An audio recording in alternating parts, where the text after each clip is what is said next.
தந்தை, மகன், தூய ஆவியாரின் பெயராலே ஆமென். இயேசு கிறிஸ்துவின் அன்புமிக்க சகோதர சகோதரிகள், உங்கள் அனைவருக்கும் கிறிஸ்து இயேசுவின் அன்பு கலந்த வணக்கத்தை தெரிவித்துக் கொள்கின்றேன். இன்று நற்செய்தி பாகமானது லூக்கா நற்செய்தி 11ஆம் அதிகாரம் 47 முதல் 52 வரையுள்ள 54 வரையுள்ள திருவாக்கியங்கள். குறிப்பாக 54வது வாக்கியம், அவரது பேச்சில் அவரை சிக்க வைக்குமாறு பல கேள்விகளை கேட்டனர். நாம் பார்க்கின்றோம், இயேசுடைய பேச்சில் பலவிதமான குறைகளை கண்டுபிடித்து அதை எடுத்து சொல்லி அவர் என்ன செய்கிறார், இயேசுவை சிக்க வைக்கலாம் என்பதற்காக அவர்கள் பார்க்கின்றார்கள்.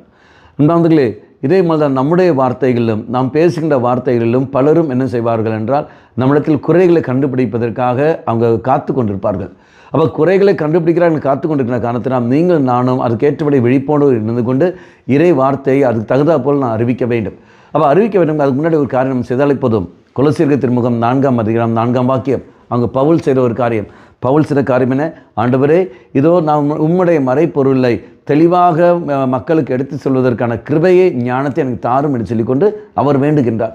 அதே மாதிரி நீங்களும் நானும் நம்முடைய பணி தொடங்குவதற்கு முன்பாக தூய ஆவிடத்தில் மன்றாடி நாம் வேண்டுகிற சமயத்தில் நாம் செயல்படுகின்ற பொழுது நிச்சயமாக தெய்வீக ஞானத்தில் நாம் நிரப்பப்படுவோம். அந்த தெய்வீக ஞானமானது நமக்கு எந்த ஒரு குறையும் இல்லாமல், மற்றவர்கள் நம்முடைய பேச்சில் எந்த ஒரு குறையும் கண்டுபிடிக்காத வண்ணமாக தெய்வம் நம்மளை காத்துக்கொள்வார். அதே பார்க்கின்றோம், ஆசிரியர் பெருமக்கள் தங்களுடைய மாணவ மாணவிகள் கற்றுக் கொடுக்க வேண்டும் என்றால் நீங்கள் ஆவியானத்தில் மன்றாடுங்கள். ஆண்டவரே, என் வகுப்பில் உள்ள மாணவ மாணவிகள் அவர்கள் புரிந்து கொள்ளும் அளவுக்கு இதோ நான் கற்றுக் கொடுக்க வேண்டும், தூய ஆவியான நிரப்ப நீ ஜபிக்கிற சமயத்தில் தெய்வம் வெளிப்படுத்துவார். அதே மாதிரி பெற்றோர்களும், இது ஆண்டவரே, என் பிள்ளைகளுக்கு நான் வேண்டிய விதத்தில் இதை நான் கற்றுக் கொடுப்பதற்கு எனக்கு சக்தியை தரும் என்று சொல்லி வேண்டுகிற சமயத்தில் நிச்சயமாக இதை தருவார். இல்லை என்றால் வேண்டுதல் இல்லாமல், ஜபம் இல்லாமல் நாம் செய்கின்ற பொழுது நம்மிடத்தில் குறைகளை கண்டுபிடித்து கொண்டு அந்த குறைகளை வைத்துக்கொண்டே என்ன செய்வார்கள், நாம் சொல்ல வேண்டிய விஷயத்தை அது புரிந்து கொள்ளாமல் எதிர்த்து போய்கொண்டே இருப்பார்கள். அதில் எந்த பிரயோஜனம் நமக்கு வராது. ஆகவே இறைப்பாதத்தில் விட்டு கொடுப்போம். ஆண்டவரே, உம்முடைய மறைப்பொருளை தெளிவான விதத்தில் எடுத்து சொல்ல உம்முடைய அபிஷேகத்தால் நிரப்பும் ஆண்டவன் செல்கொண்டு தாகத்தோடு நாம் மன்றாடுவோம்.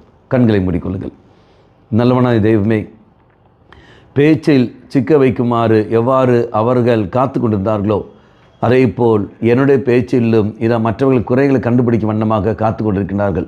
தெய்வமே, நீ தாமே இரக்கம் கொள்ளும், எங்கள் மேல் இரக்கம் வையும்.